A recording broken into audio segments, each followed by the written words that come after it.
the game plan wasn't anything too sophisticated. I just wanted to get in his chest. I wanted to be right in his face the whole time, get my hands on him, wear on him, get him tired, and go from there and see what's going to happen. Guys, he hit me so hard it was like a missile. I keep calling it a missile. I got hit with a missile, and I'm going down to the mat. Right? I think it might have been like a 2-punch, boom, boom.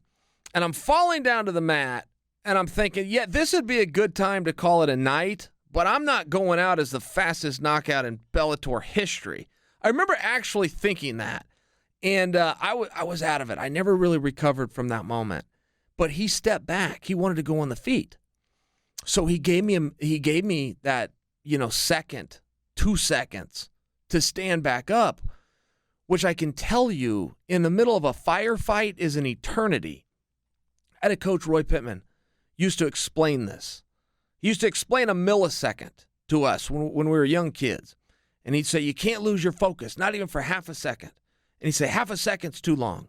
He'd say, if you don't think half a second is a long time, go home, turn your stove on until it gets red hot, and then set your cheek on there for half a second and come back and tell me that wasn't a long time. The point I'm trying to offer for you guys is when he gives me about 2 seconds to get up, that's a long time in that kind of an atmosphere. So, all right, I'm hanging in there. I'm sticking to I'm coming forward. I'm coming right back at him, and now I'm mad. Now I want to get him back. I just want to find him one time. He had a missile for me, but I'm thinking the whole time, yeah, I got one locked and loaded for you too, and here I'm coming. I go down again. So old Chael gets up again. I'm coming, and now I still got one locked and loaded for him. And I know I'm going to find you sooner or later. This happened. I don't know how many times this happened, but it kept happening. Every time I got up, I'm going back down. So the first round, I knew the first round was burned. I got on top of him at one point. I took him down, pushed him in the cage, got a double, picked him up, put him down. And I'm on top of him thinking, all right, how much energy do I want to use here? This round is burned. I'm not getting this back. But I can win the next two. I can win this fight. This is going through my head. He explodes. Next thing I know, I'm on bottom and he's on top of me. So it was just a melee. I guess that's what I'm telling you for anybody that didn't see the fight, or if you did see it and you just wanted my perspective from being in there. It felt like a dog fight. For me, I don't know what it felt like for him, but I was hurt early on. I was down 5 seconds in.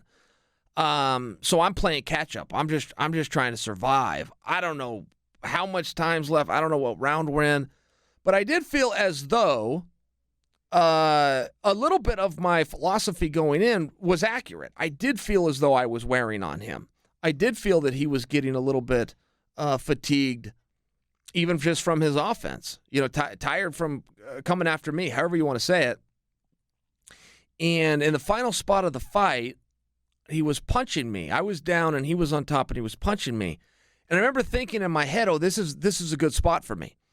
As silly as that may sound, but I'll just share with you what I was thinking. You can tease me afterwards. But I was thinking, this is a good spot for me. He's punching himself out. He was hitting me right in my arms, and I could feel the punches were slowing down a little bit, and the power was coming off of him a little bit, and he was breathing pretty hard. And I remember thinking, okay, again, this round is burned, but he's hitting my hands, and he's getting tired here.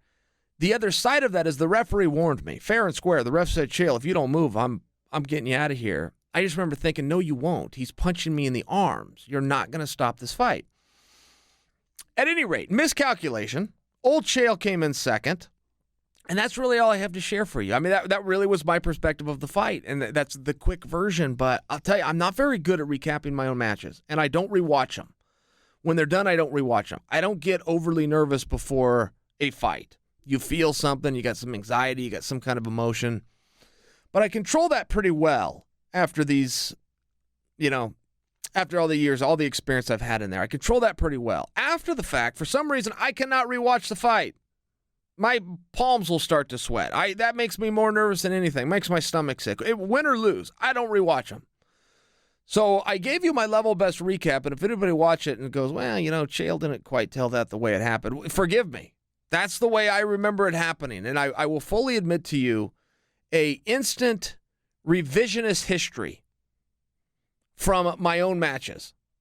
You don't totally remember what happened out there. You can remember some emotions. You can remember maybe something you heard your coaches yell. You don't hear the crowd much. You don't see the crowd much. It's just you and that guy, and it happens very fast. Fedor, I felt, was a very, very fast guy. And the reason I think that, I never saw those punches come.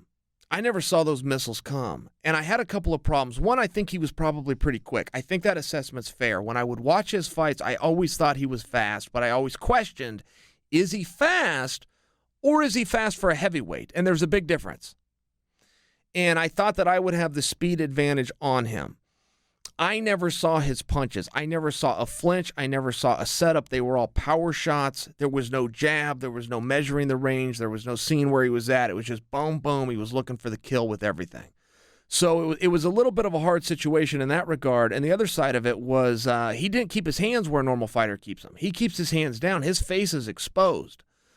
Risky game. Very risky game he plays. It's cost him before because of that. But the other side of that coin is it just makes it hard to see.